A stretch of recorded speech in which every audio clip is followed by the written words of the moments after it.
Okay, good morning, everyone. So today we're finishing up Reb Anderson's book, Entering the Mind of Buddha, on the Six Paramitas.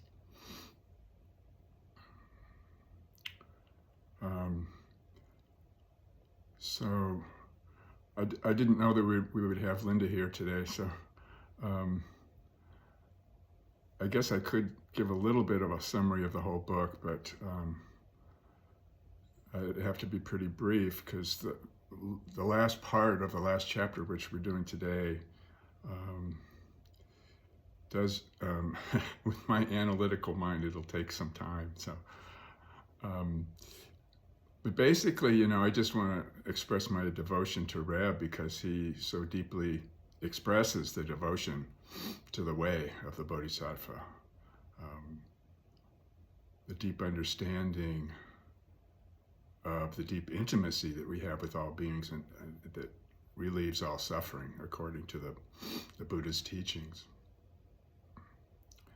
And, I wanted to start with that poem of devotion, not just because I lost my dog, but I guess partly because the grieving process is really taking me into the depths of what devotion means and what pain is. And the way I can best express the process I've been going through is this love, because, Bruno was a Labrador, and Labs are famous for being real love dogs, and he was kind of the ultimate love dog, the greatest kid dog I could ever imagine. But I realized that the love we gave each other isn't limited to, contained in, or veiled by the physical form. So that love is still very much alive, When the physical form dissolves, the light of our Buddha nature is allowed to shine more strongly if we're open to it. So when we open to embrace the pain, we're opening to being embraced by the light, that infinitely compassionate light of our true nature. And we begin to feel it drawing us into itself, encouraging us to share it with all beings. So, and Reb talks a lot about our aspiration for Buddhahood in this book. And so I begun to realize that the oneness of our aspiration and our devotion, they're really the same thing, So we receive the devotion, we receive the aspiration from our true nature. Reb, throughout the book, again and again, strongly emphasizes that we never do anything by ourselves. In other words, when we try and find that separate being, the actual entity that we are that is separate from the all-encompassing life force that is our aliveness, we can't find any real entity there.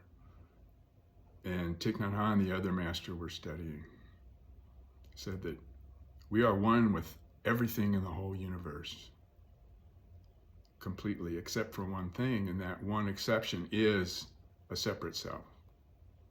So we never really do anything by ourselves. We do it together with all beings, including our devotions in our surrender,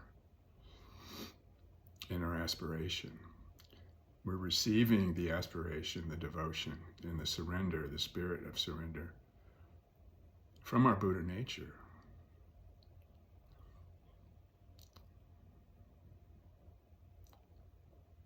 So as Kwang Roshi, another master we studied, said, we practice not to limit this free expression of our life force. That is the deep expression of impermanence, that everything is just flying by. All of our experience is, embraced by, pervaded by, and made out of this aliveness. And this is I'm still learning to embody this truth. Maybe we're all still beginners on this path, but,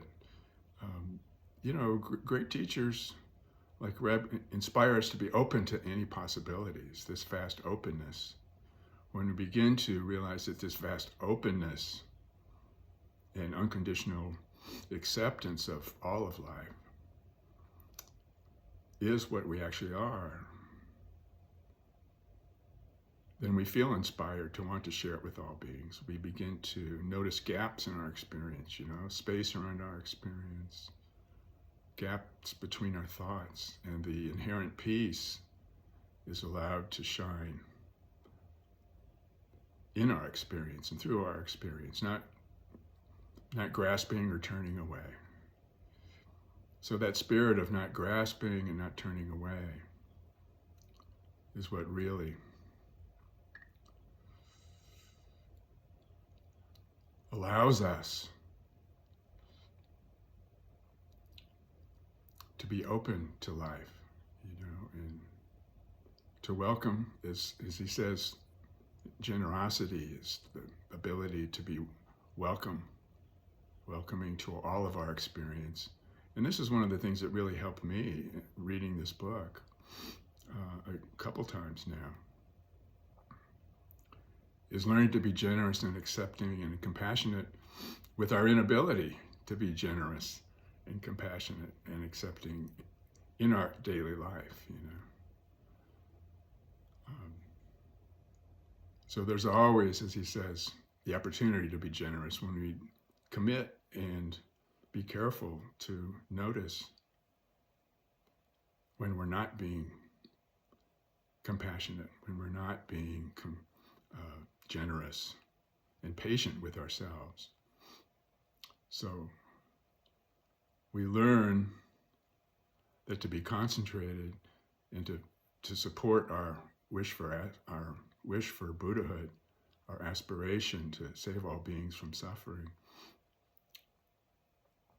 is dependent on, learning how to be generous, to be careful and patient with ourselves, because we can't do that for others if we're not able to also do it for ourselves first.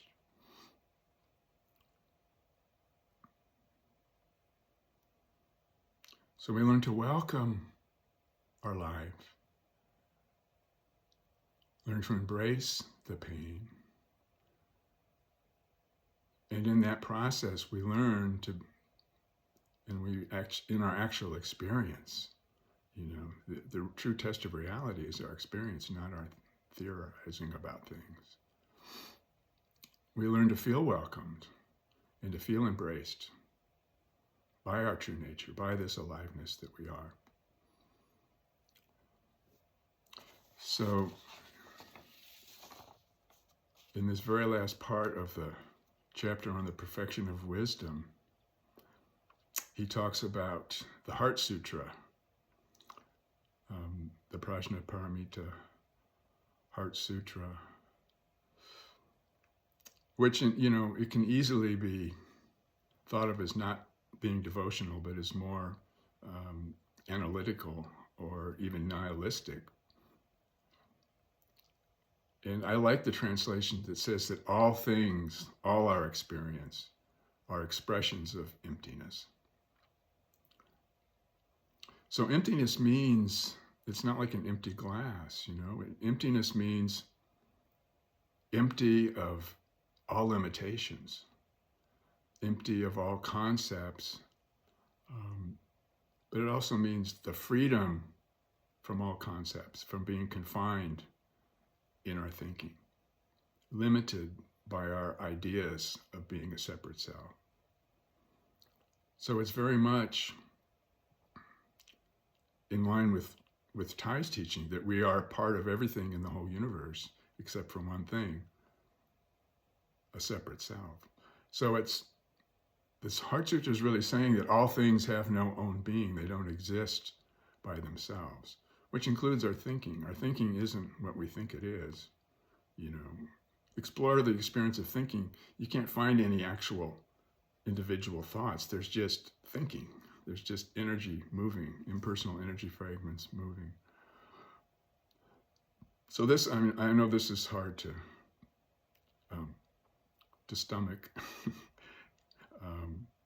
but just open to that possibility that thinking doesn't limit our nature. That what knows thinking, what is aware of our thinking, what experiences our thinking, what is aware of our thinking isn't limited by our thinking. And thinking can't really tell us what anything is. So the only thing we really know for sure is that we are. What is it that we are? We are this aware openness without limitation.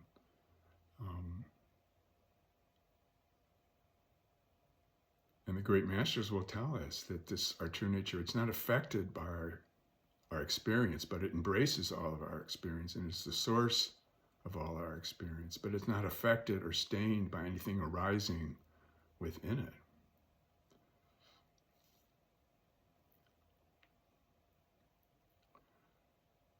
So what this means in Reb's teaching is that he aligns himself, with those who want to reduce our suffering. But what he's really talking about is the possibility and the ability or the recognition that suffering can be accepted. So when we recognize our actual nature, we realize that our nature, the awareness, the vast awareness we actually are, doesn't need to be liberated, it needs to be recognized. So that possibility of recognizing our true nature by practicing these 6 paramitas is what really leads to that deep realization of the intimacy we share with all beings. And that's what relieves our suffering.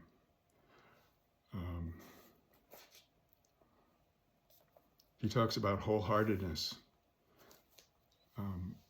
I think of that as like the heart of the whole. So in our practice, in our commitment to our being present and opening to accepting, not grasping, not turning away, we're receiving that spirit of the wholeness of the heart of our aliveness.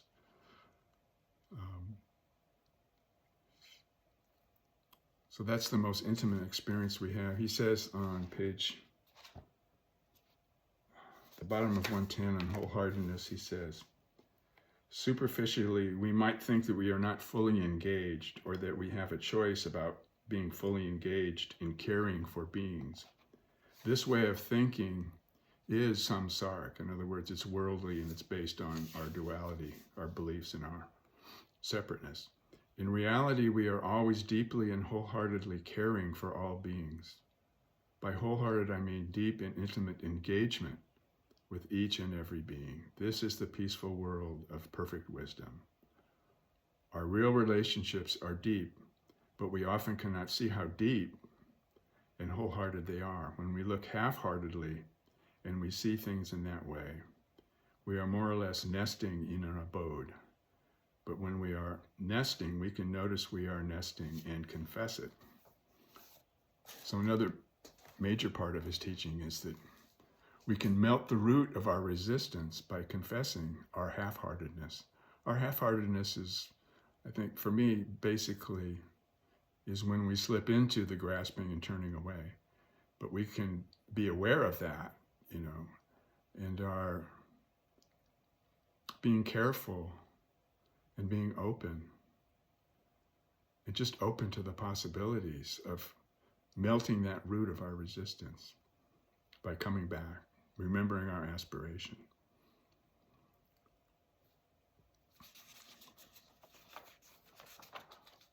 I think I've been talking enough. There's endless amounts of stuff we could say about perfect wisdom, but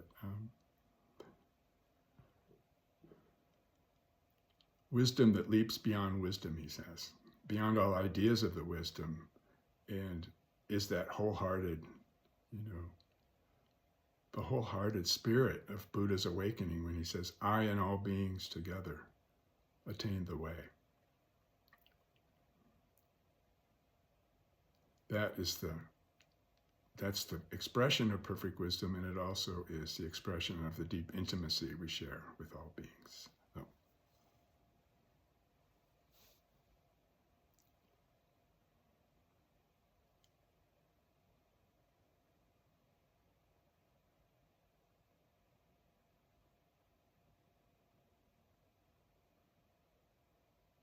Thank you. Thank you, Roger. Welcome again, Linda. Um, yeah, in reading this chapter, it was, like hard to grasp, and I'm trying, trying to get it. And thank you, Roger, for reminding us of the, generosity, being compassionate with ourselves. And that was a major thing that I got from this, I'll take from this book in terms of being compassionate with ourselves, being generous with ourselves and others. And in this perfection of wisdom, I was reading, or I am reading, Thich Nhat Hanh, Being Peace. And something, he talks about waking up, we're all Buddhas, and waking up. I don't know if you saw the Southern Palm newsletter this week. Anybody seen it? Yeah. No. Tom, I used your turtle picture, so. But I put a little excerpt from the book, Being Peace. Thich Nhat Hanh talks about this boy goes to wake up his sister, and she is very angry with him, like, why are you waking me up, like, and he was like sad, thinking, I am, just trying to wake her up because she needs to get to school. But in that moment, he remembers that, oh, last night she was coughing, she must be sick, that is why she's behaving like this. And in that moment, he was compassionate with her and understanding why her behavior is like that. So Thich Nhat Hanh said, in that moment, he awoke, he became Buddha, because he realized what was going on with her behavior. So, in connecting it with this perfect wisdom chapter and thinking about waking up, that we're all connected and realizing what is going on, that is what allows us to be compassionate with ourselves and others.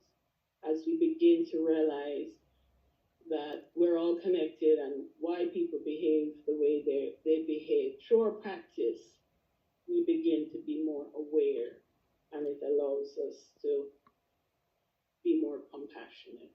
So I was able to, in that little story, connect with what this perfect wisdom really is. It's waking up to realizing what's going on around us. And we do that through our constant practice. All the parameters are zazen.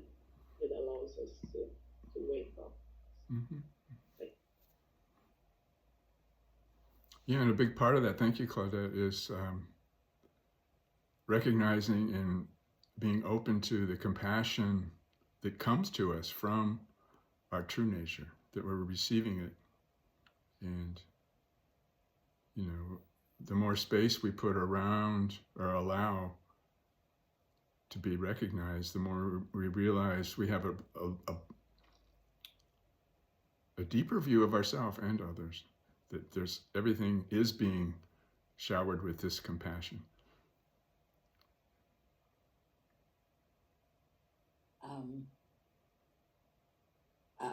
Should I go and say something? Yes. Well, I spent the last couple days since the 4th at a friend who lives right, her apartment is right on the ocean, it faces the ocean. And, I just sat there. She has to go every day and see her husband, who is in the VA nursing home. So I was there by myself, and I just tuned in to the rhythms of the ocean, and I found that my anxiety and everything dissipated, you know, and pain, I think, Roger, is enlightenment. There's no separation between pain and what we go through. All our emotions is the enlightened state. I mean, if that's non-duality, and Kathy Fisher said, be present with whatever emotion and feeling you're going with. Don't try to push it away. Don't, hold on to it. So I'm trying to do that consciously, but why there was such peace and beauty by the ocean, and I thought people should just turn on like Amazon or where you can get that on your computer, or sleeping sounds and all that, because it helps liberate you. It's like rejuvenation, if we could just feel those inherent rhythms of life and the ocean and everything. Thank you. Yeah, thank you, Donna. I would just, to be brief though, but when Reb came, he was giving some workshops, 15 years ago in South Florida. And I lived half a mile from the ocean. And he lives about, an eighth of a mile from the ocean at Green Gulch. And he was saying he'd like to go take a walk on the beach. And so we did. And then, before we went, he said something about how, boy, if you lived right on the beach, so you saw it all the time, you'd sort of have to, all that grandiosity, that incredible beauty, you'd have to kind of defend yourself against it, And I wasn't quite getting what he was saying, but we walked on the beach in that vast openness, And so I thought, was he testing me to see because what came to me later was, well, yeah, if you think it's outside you, you have to defend yourself against it. But if it's just you, what's the big deal, But at that point, I didn't have that, spontaneous response, which to me would have been the appropriate response, to receive that vast openness. Because what you're saying is really true about the ocean. If we're open to it and receive that spirit of the ocean. Yeah.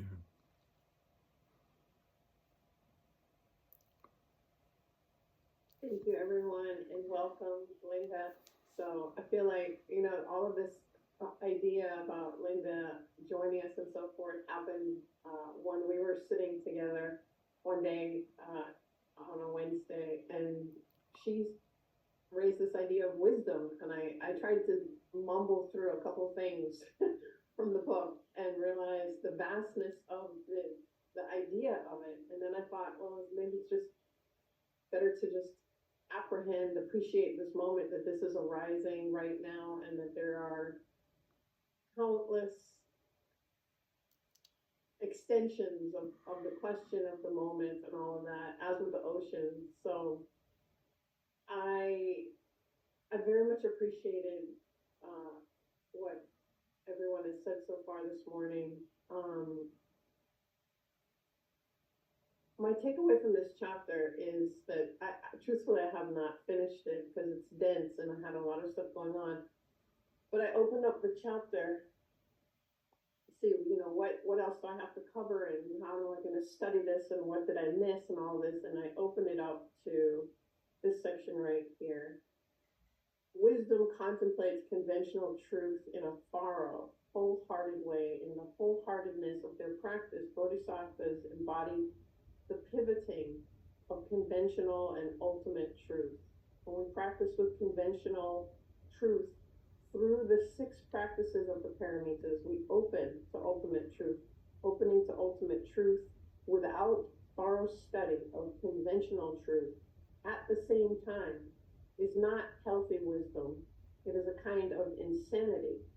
When we open to ultimate truth about things without first being grounded in generosity, ethics, patience, diligence, and concentration with conventional things, That is not real wisdom, and it can lead people to abide in dangerous dissociative states.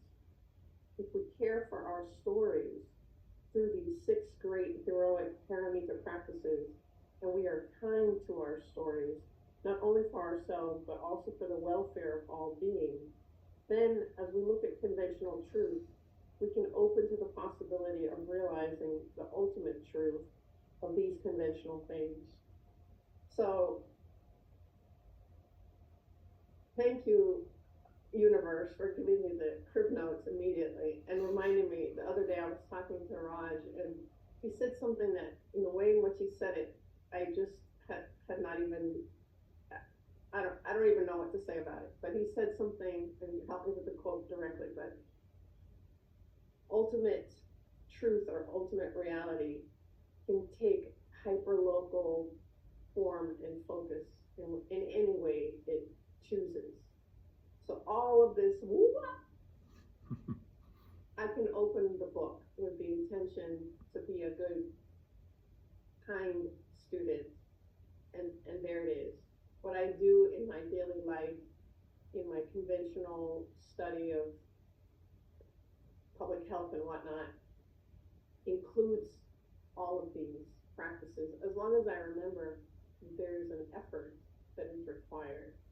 I'm not gonna get to nirvana without some sort of systematic, patient, heroic practice, which includes everything.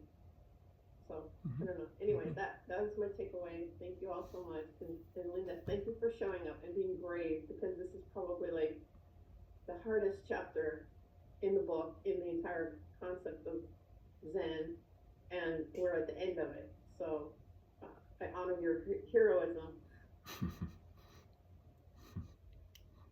Thank you. Some of it, what has been said, is familiar but hasn't completely sunk in and united, kind of. But it's interesting hearing all the pieces. But more personally or specifically, when Donna was talking about her experience with feeling the rhythms of the ocean, connectedness and calm, well, that's what I heard. I was thinking about how I was introduced to this idea that's very helpful to me, and it made me think of it, that our body is like 90% water, so we're part of the ocean. And just like lying in bed before I go to sleep, I feel the rhythm of the ocean inside me, that ebb and flow, and that's very common. So it's like we carry around the ocean and that calmness with us. And like this idea, we just have to recognize a lot of our experience is not conceptual. So that's what like the talk brought up for me in the comments. But I look forward to reading and understanding in a different way, like how these ideas fit into my life. Well, thank you, Linda. It sounds like you've already got a pretty good hold on it. I was saying that we're all kind of beginners, so what you just said is beginner's mind, but everything I said is also beginner's mind, just with more words, basically. So thank you. Thank you, Roger, for your talk today, and thank you, everyone. Thank you, Linda, for trying us out. Welcome. Roger, something you have said repeatedly, or I've gleaned from what you have said, is a Nisargadatta quote. And I was listening to Adyashanti the other day, And it was a very interesting presentation. And Adyashanti comes out of Maizumi tradition for many years in terms of study. I think before he kind of segues off in multiple ways, like a lot of people do. And the quote that he said, and the quote that came up for me while you were talking today, I wrote it down, so I keep going back to it. And this is Nisargadatta. He says, "When I look inside and see that I am nothing, that is wisdom. When I look outside and see that I'm everything, that is love. And between these two, my life turns." And for me, that is such it kind of, it pulls together Reb's book and pulls together this chapter in many ways. I find that there are so many things. I think we have like expectations that when masters teach that they're going to answer all the questions. Everything is going to be succinct and everything is going to be perfect. And, we seek them out and we go to their workshops and we follow them and, we wait with bated breath on everything that they say or their interpretations of koans or whatever it may be. And that the reality is that's us, right? That's kind of what we do in this seeking venture. And what I find from my experience, and Adyashanti said it himself when he first picked up Nisargadatta's book, I Am That. He read it, didn't understand it, put it on the shelf, and 10 years later he picked it up again. And the wisdom and the beauty began to unfold in his interactions with the book. And I find that in Zen, that everything points inward. It seems like that whatever we experience, whether it's the ocean, whether it's for me, it was as a teenager, as a 19-year-old sitting at the Parthenon in Greece. I had dropped out and hitchhiked around Europe for like 6 months. And when I sat at the Parthenon, I was just like totally floored, totally blown away. And I think each one of us has probably had those experiences. I think some of you have shared moments, or it's looking out over the edge of the Grand Canyon, or it's looking at Angel Falls in out west in Utah, or whatever it may be. With that there are moments in music and art and literature and in our practice and in poetry that point inward. And I think in our exploration of that inward and solving koans, in that exploration, we are exploring ourselves. And I think that we are deciding what we are, I think, as you said, Roger, in terms of finding your true self, and what we are not. And I think it's for me sometimes, probably all the time, what I'm not, and finding that, that I or that self, it's like the teacher we search for, it doesn't have all the answers. It is the basis and it is what separates us, but it is not the answers. And I think the answer, one of the ways of looking at it is that when we turn outward then and recognize what is without us or outside of us, I think that's when we realize that we are everything. Within that, it's that connection, I think, that and to me it's kind of like, well, if Nisargadatta says it's going back and forth, well, I have permission. Reb says it's fine. Go for it. It's no use fighting it. Yeah. Take it in. Don't make too much of it. Yeah.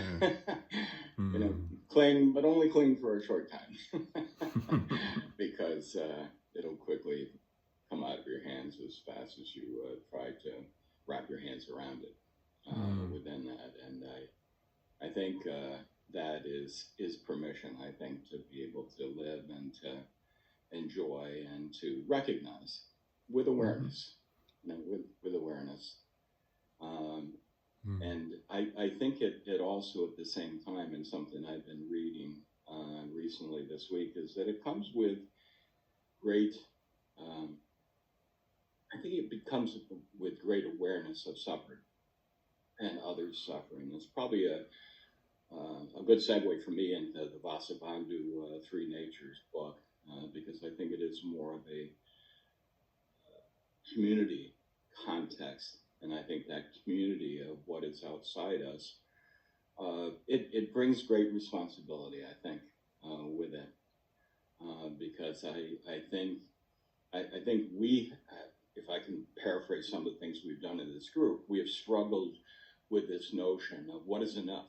What is enough in terms of combating racism, sexism, whatever, ageism, whatever there is in terms of what has gone on historically within humans and what continues to go on, and that we see appearing on the stage so regularly with that. And I think it's trying to care for those. It's the compassion for others, and it's the compassion for what occurs, and how we each define and how I come to determine how to deal with that.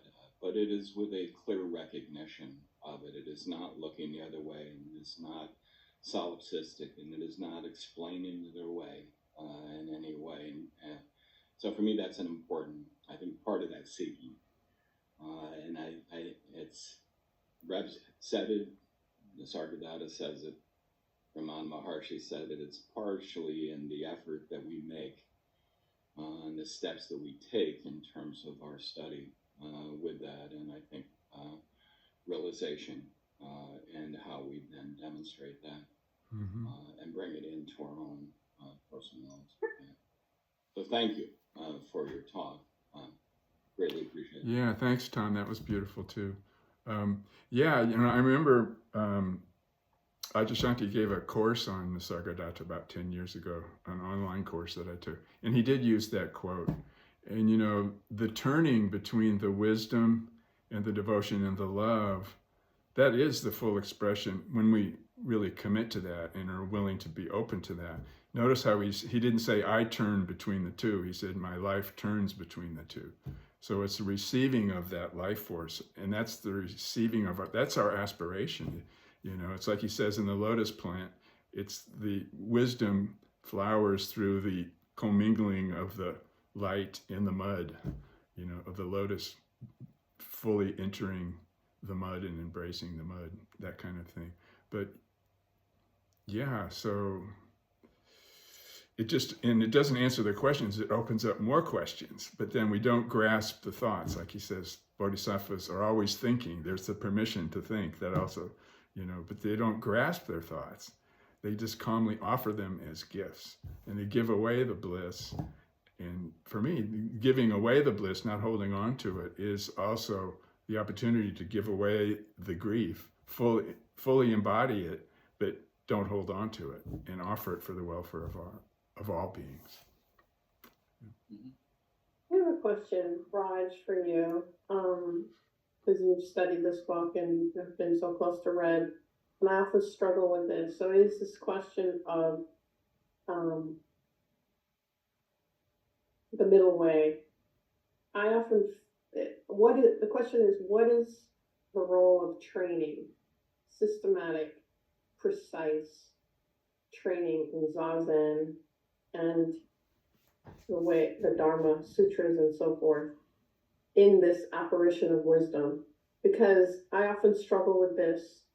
I spend a lot of my time, I thought at this age I would be able to be more of a monk, be more indulged in the Dharma, in reading and studying, practicing and so forth. And I find myself increasingly immersed in the heat of conventional realities, things I have to learn, things I have to put into words that I haven't done before, things of this nature.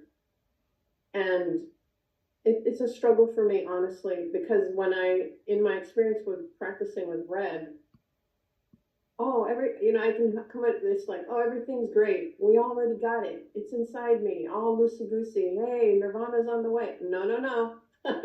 He's kind of like snapped it back. No, no, no. Like that. So this is a constant struggle for me of where to put effort in whatever, amount of time left. I would love to get your take on that, Raj. Well,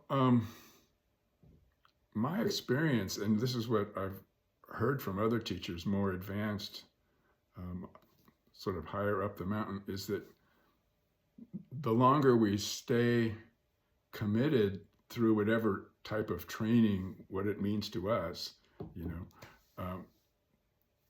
the longer we stay with it, and the more we're willing to engage in the actual aliveness of the struggle rather than trying to defend ourselves, grasping it or turning away from it. The longer we do that, the more it becomes clear that it's not a matter of, of self-effort. In other words, it's not my struggle, it's not my resolving.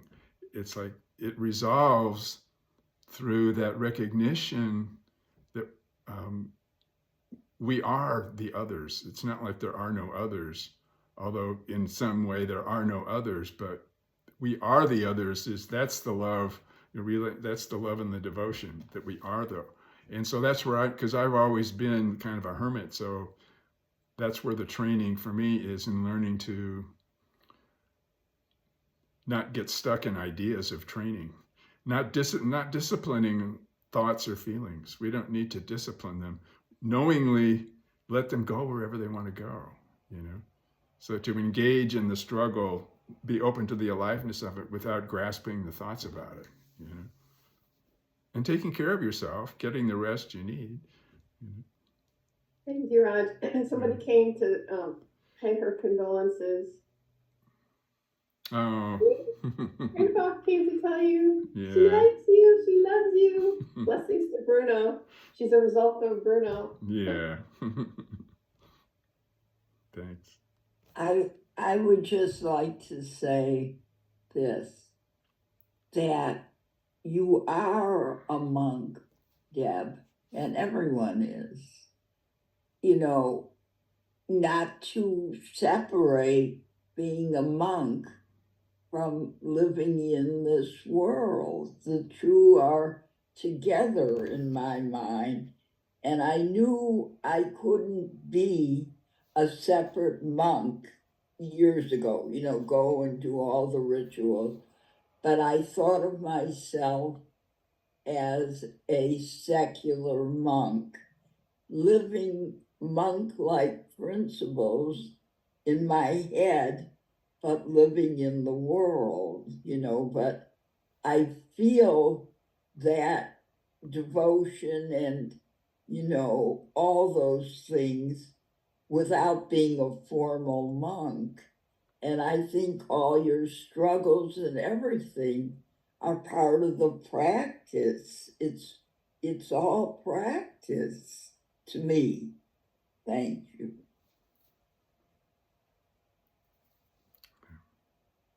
I mean, even the loss of Bruno, Yeah.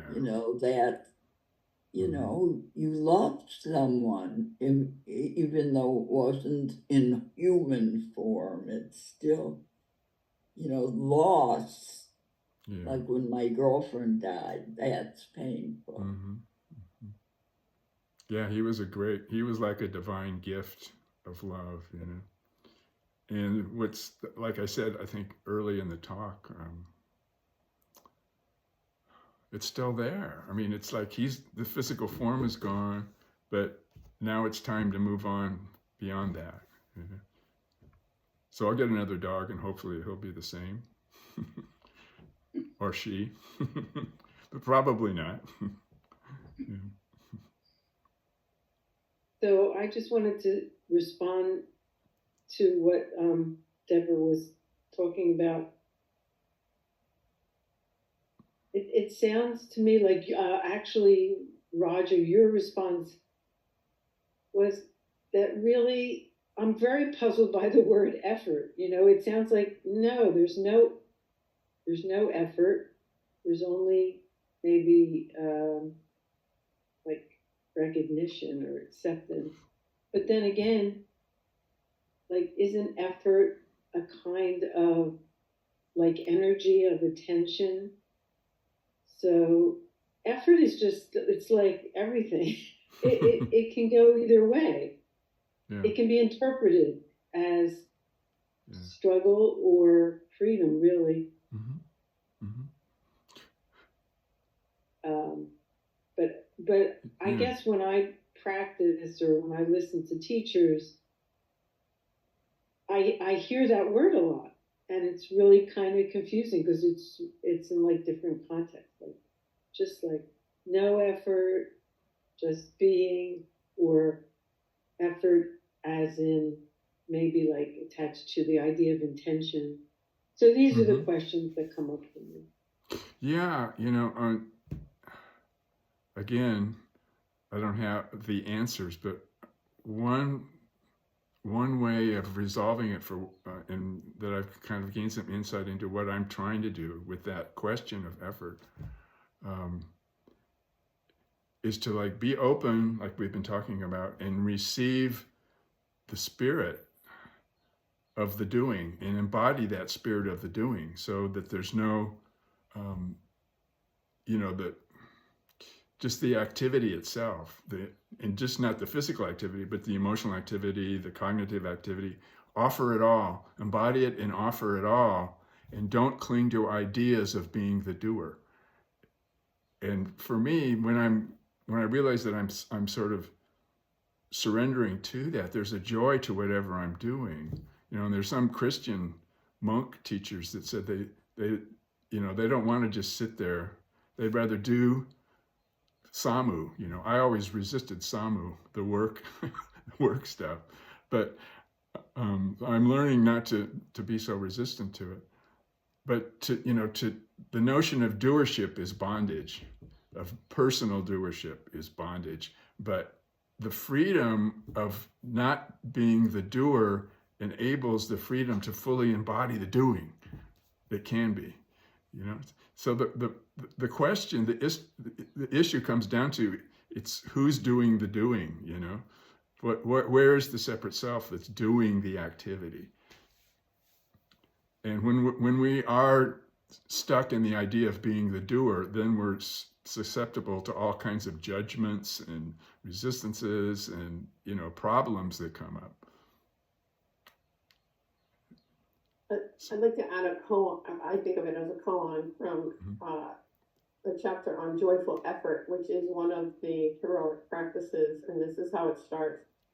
If you say that you do not need to fan yourself because the nature of wind is permanent and you can have wind without fanning, you will understand neither permanence nor the nature of wind, from the Genjo Koan. So the wind is there, and we're hot in Florida. We need effort, and we also need an understanding of the wind and the absence of wind. Yeah, the wind in that koan. This is the koan that I've probably talked about in this group like 4 or 5 times. So I'm not going to launch into it again, but the wind is the symbol of our true nature in that koan. Yeah. Well, we could at least say what the koan is. It's like,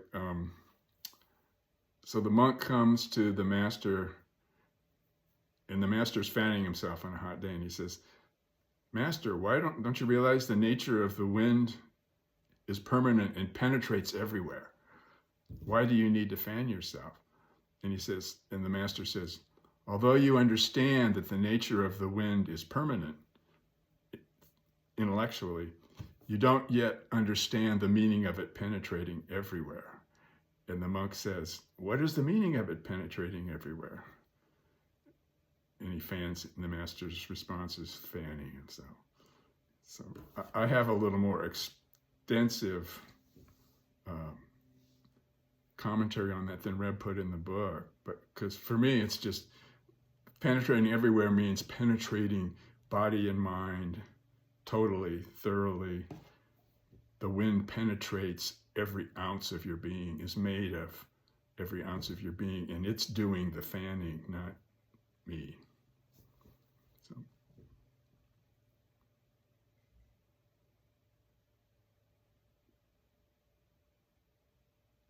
Instead of hot. It's 72 degrees up here in Maine.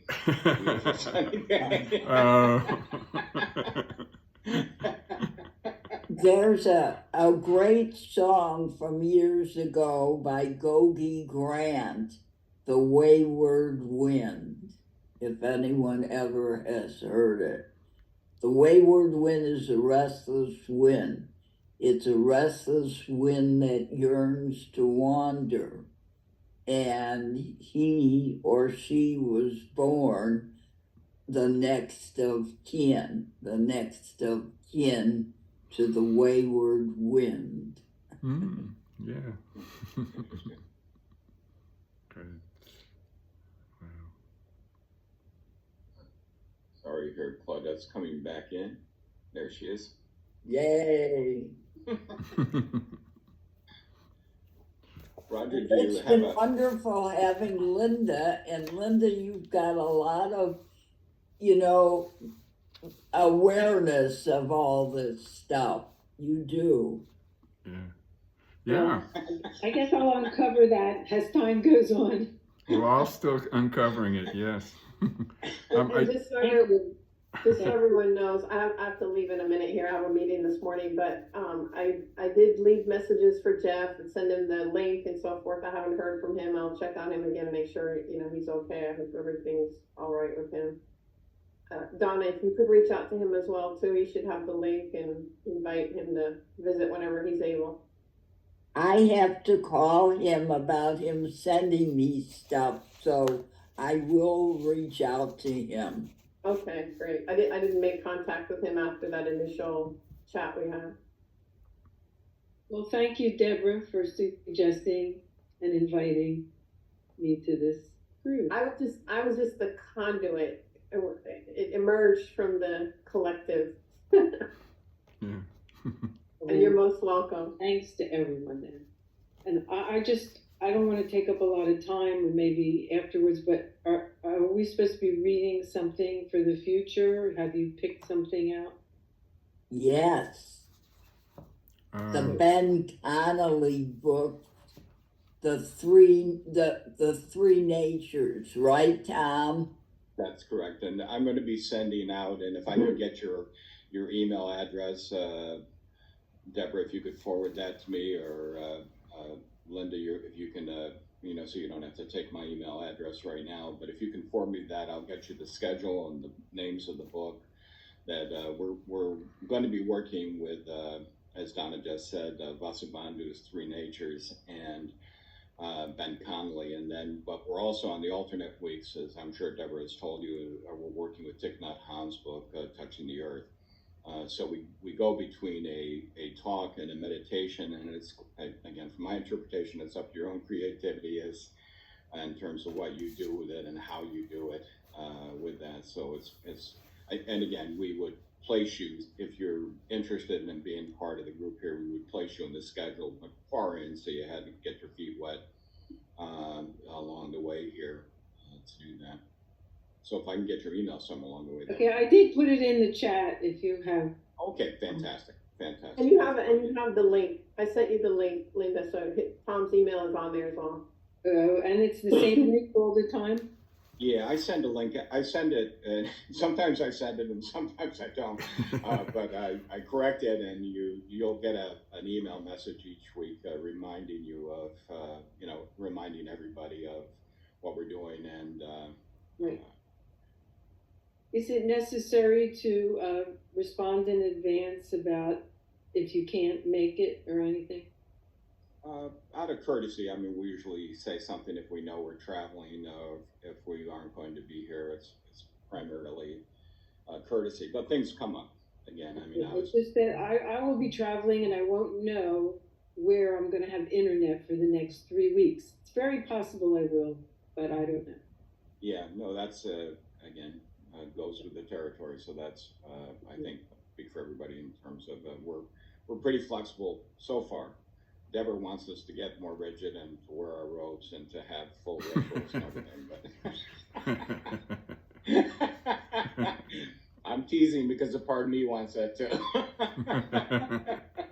Projection. Projection. Wait till Jeff shows up. He's gonna really. Let's see if he does. I don't know. We'll find out. Roger, do you have a quick meta? Well, I thought maybe we could I do a do. meta and ring out. Yeah, this is from Ty. It says, our longing for Buddha is Buddha's love for us. It is not we who pray to Buddha, or not just we who pray to Buddha, but Buddha who prays to us. Where have you been, my love? Come back to me. I am closer to you than your breath. I am more intimate than your deepest feeling. I am the self of yourself. I am the being of your being. I am the I am in you. I cannot be found, but I am never lost. I cannot be known, but am never not known. Turn towards me and I will take you into myself. Come back, come back, come back.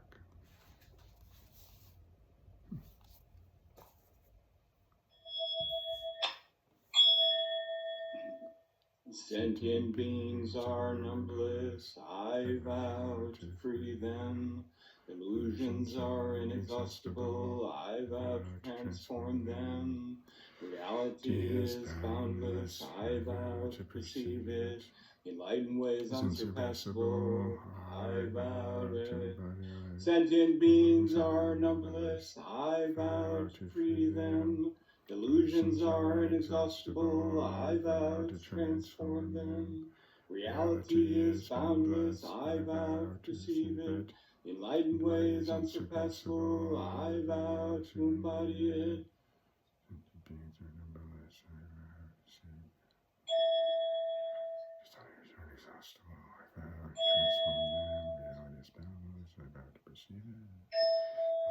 Unsurpassable, I vow to embody.